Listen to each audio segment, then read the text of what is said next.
আসসালামু আলাইকুম। নতুন একটি ভিডিও নিয়ে আসলাম।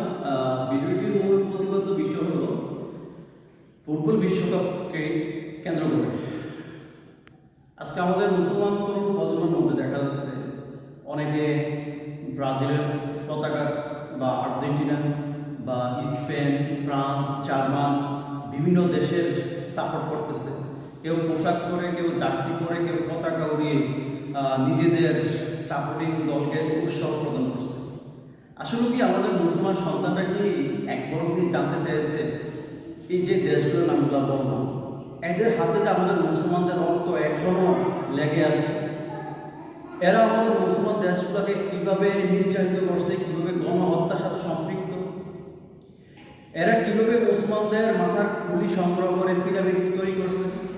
আপনি আসেন ফ্রান্সের কথায়, যে ফ্রান্স বিশ্বের এখন 4 নম্বরতম হয়েছে স্বর্ণ মজুতকারী দেশ, যাদের নিজস্ব কোনো স্বর্ণের ভাণ্ডার নেই, সেই ফ্রান্সেরই সাপোর্ট করে আমাদের দেশের মুসলমান নামধারী, যারা কিনা আফ্রিকার কালো মানুষদের রক্ত শোষণ করে তারা স্বর্ণের মজুত করতেছে।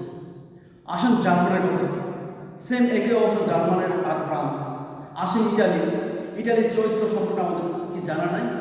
আসেন স্পেন হল তারেক বিন জিয়াদ রহমান আলাহির দেশ, যে কিনা যে যুব রাজা রডারিককে পরাজিত করে স্পেন জয় করেছিল।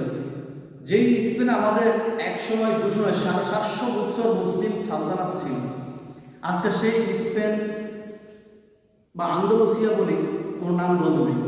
আমরা মুসলমানরা ভুলে গেছি। আচ্ছা, কাদেরকে উৎসাহ প্রদান করছি, কাদের পতাকা বা কাদের জার্সি গায়ে দিয়ে আমরা তাদের সাথে আমরা একাত্ম পোষণ করছি। এখন অনেকে বলবে ভাই আমরা তো জাস্ট সাপোর্ট করছি। আরে ভাই দেখেন, সাপোর্ট বড় বিষয় নয়। আল্লাহ রাসূল সাল্লাল্লাহু আলাইহি ওয়াসাল্লামও ইহুদি নাসারাদের সাথে ব্যবসা বাণিজ্য সবই করছেন, কিন্তু একটা নির্দিষ্ট রেঞ্জের মধ্যে এমনি করছেন। এমন নয় যে ওনাদের সংস্কৃতি রাসূল সাল্লাল্লাহু আলাইহি ওয়াসাল্লাম বা তার সাহাবীকেরাম বা খলিফাগণ গ্রহণ করছেন। ইসলামের কোথাও নাই ইহুদি নাসারা বা খ্রিস্টানদের বাণিজ্য করা যাবে না, সবই করা যাবে, কিন্তু নির্দিষ্ট সীমা রেখে। কিন্তু আমরা বর্তমান ফুটবলকে খেলাকে কেন্দ্র করে যেভাবে আমরা উৎসব প্রদান করছি, আমাদের মুসলিম দেশগুলোতে তাদের পতাকা যেভাবে উত্তোলন করছি, একবার কি ভেবে দেখছেন? আল্লাহ পাক সূরা আল মায়দা 51 নম্বরে বলছে, হে মুমিনগণ, তোমরা ইহুদি নাসারাদেরকে বন্ধুরূপে গ্রহণ করবা না, কারণ তারা এক।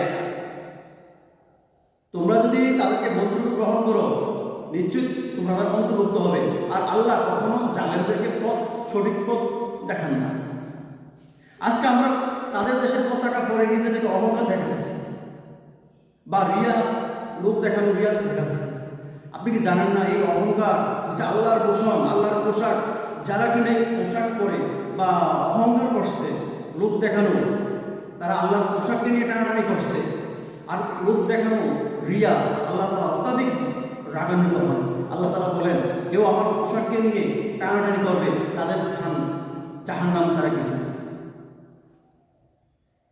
আমরা ভুলে গেছি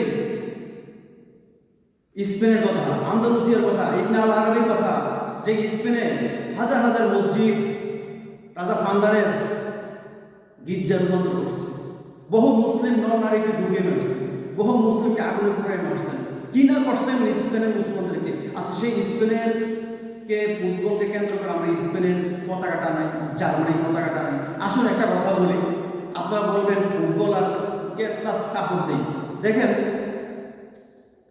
ইসরায়েলের কথা বলি, যে ইসরায়েল মানব জাতির জন্য একটা বিস্ফোরণ, যে ইসরায়েল একে একে আমাদের ইরান, লিবিয়া, সিরিয়া সবগুলো দেশকে ধ্বংস করলো।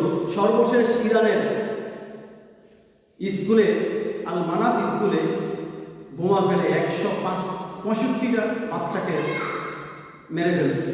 আজকে যদি কোনো কারণে ইসরায়েল যদি বিশ্বকাপে সুযোগ পাইত, দেখা যেত আমার দেশে আমার মুসলমানের সন্তানরা ইসরায়েলের পতাকা টানি বা ইসরায়েলের জার্সি পরে তাদেরকে সাপোর্ট করতো। বলতো কি, আমরা তো জাস্ট সাপোর্ট করি।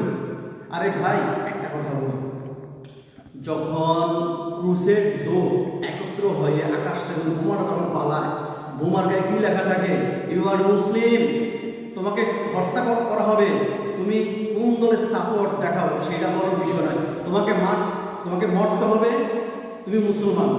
তুমি কি ব্রাজিলের সাপোর্ট করো, না আর্জেন্টিনার সাপোর্ট করো, না কোন দেশে সাপোর্ট করো, সেটা আমার দেখার বিষয় নয়। তুমি মুসলমান, সো তোমাকে মরতে হবে।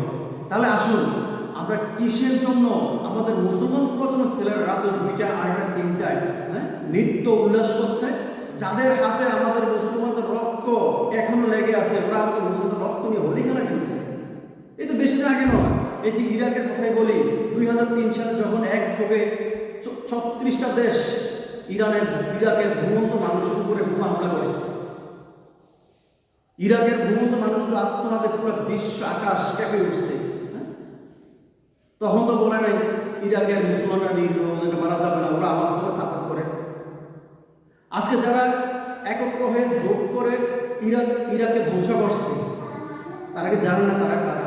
তার সেই যারা আমাদের বাইতুল মুকাদ্দাস জয়ী খলিফা সালাউদ্দিন আইয়ুবীকে, সালাউদ্দিন আইয়ুবীর কবরে গিয়ে পাড়া দিয়ে বলে, হে সালাউদ্দিন আইয়ুবী, তোমার বাইতুল মুকাদ্দাস আমি দখল করছি, তুমি কোথায়? আসো, আমাকে বাইতুল মুকাদ্দাস আমার পুনরায় উদ্ধার করো।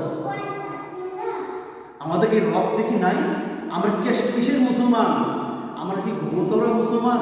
আমাদের কি আমাদের নাম যশ খ্যাতি নাই? আমরা কি আমাদের ঐতিহ্য ভুলে গেছি?